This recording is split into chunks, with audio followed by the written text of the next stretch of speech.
Sudan crisis, from Ruto to Sisi, leaders vie to drive peace process. In a clear sign of their seriousness to end the escalating conflict in Sudan, 4 East African states, led by Kenya, are pushing for the deployment of a regional force to protect civilians and ensure that humanitarian aid reaches millions of people trapped in the war zone. More than 160,000 Masalit refugees have fled across the border to Chad. The RSF also ransacked the city of Zalingay, home to the Fur community, and encircled the 2 biggest cities in the region, Al-Fashir and Niala. Many Darfurists fear this is the culmination of a long-standing plan to transform the ethnically mixed region into an Arab-ruled domain. The urgent need in Western Darfur is civilian protection. Ironically, the United Nations African Union mission in Darfur had exactly this mandate. But it was withdrawn 2 years ago in a decision that now seems terribly misguided. RSF forces are also besieging the capital of North Kordofan state, El Obeid. Should they capture it, the military will survive only in pockets west of the River Nile. In South Kordofan, a rebel group, the Sudan People's Liberation Movement North, waging its own insurgency for the past 12 years, has advanced towards the state capital, Kaduli, as the military finds itself overstretched fighting the RSF. Suddenly, there is a flurry of diplomatic activity. But there is no agreement on who should be in the lead. Since the second week of the conflict, the US and Saudi Arabia have been convening ceasefire talks in the Saudi city of Jeddah. But hopes for a cessation of hostilities, the most recent over the Eid al-Adha holiday, have come and gone without a slackening in the pace of violence.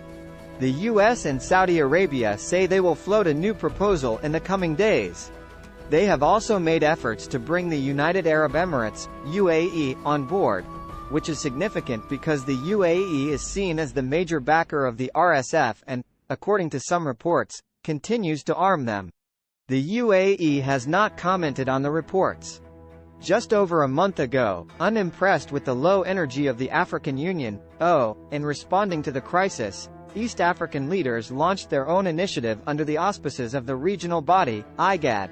A quartet, made up of the leaders of Kenya, Ethiopia, South Sudan and Djibouti, was appointed to seek a ceasefire, humanitarian access and political dialogue in order to restore Sudan's transition to democracy. Kenya's President William Ruto, who heads the group, has been outspoken, describing the war as senseless, condemning both warring parties for using their military power to destroy the country and kill civilians, and warning that there are already signs of genocide in Darfur. It is this group of leaders, meeting in Ethiopia's capital Addis Ababa on Monday, that took the first steps towards organizing a regional intervention force. Their second track is working with the Americans and Saudis to convene a face-to-face meeting between the warring generals, Burhan and Hemida, to secure a ceasefire. Track 3 is an inclusive political process, to start by August. That requires bringing civilian representatives together, and giving them enough political backing so that they have real leverage in talks, as part of efforts to ensure that Sudan returns to the path of democracy. But General Burhan rejected the initiative, claiming that Mr. Ruto is biased towards the RSF. He also accuses leaders of some of the civilian parties of siding with Gen Hemida. They counter that General Burhan has mobilized Islamist groups on his side. He first agreed, then refused, to attend Monday's meeting. A delegate from the RSF attended. The military claims the legacy and legitimacy of government, though it took power in a coup with the RSF in 2019, before their leaders fell out, triggering the civil war. The military certainly has a stronger claim to government than the RSF, which is a paramilitary group run by the Dagolo family, making money from its gold mines, mercenary activities and business empire. It has shown no interest in governing, and has allied itself with Arab supremacists from Darfur and neighboring countries. Gen Burhan's handicap is that his forces cannot protect either the state or the population. In fact, they don't even control the capital, the customary minimum threshold for being accepted as a legitimate government in Africa.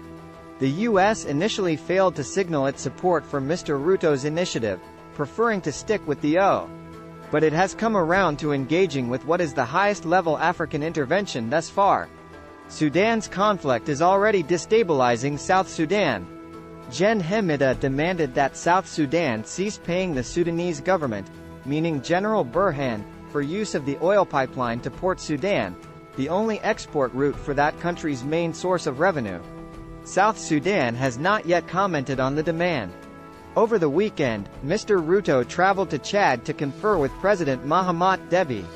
Deeply fearful of the potential of the Darfur crisis to destabilize his country, Mr. Deby held a crisis meeting with Darfuri leaders, including the commanders of the former rebel groups, to discuss how best to respond. Egypt is already hosting more than 250,000 newly arrived refugees from Sudan. It fears that the ongoing destruction of Khartoum is leading to the inexorable exodus of the country's entire middle class. Egyptians speak of 2 million and even more. President Abdul Fattah al-Sisi announced a joint initiative with Qatar and is convening its own summit meeting. Egypt's sympathies lie openly with Gen Burhan, which helps explain why he is stalling on the IGAD plan.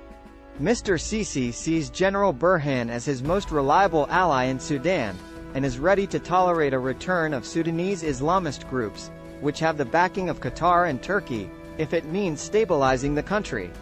But there are fears in some diplomatic circles that rival African and Arab peace processes will cancel each other out. The United Nations has been sidelined.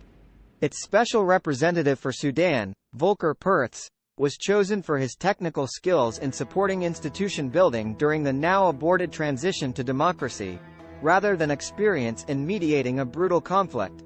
Additionally, Gen Burhan has declared him persona non grata.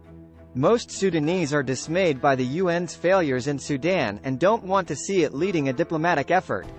Similarly, Sudanese worry that the European Union's obsessive focus on migration means that they will deal with any leader who promises to stem the mass exodus. Some Sudanese blame the EU for supporting the RSF in the past as part of a plan to control the country's borders, a claim the EU disputes. The challenge of peace in Sudan is huge. The African Leaders Plan is the boldest and most comprehensive yet, but there are still many roadblocks on the path to peace, not least the refusal of the warring sides to accept that there is no military solution to the conflict. Alex de Waal is the executive director of the World Peace Foundation.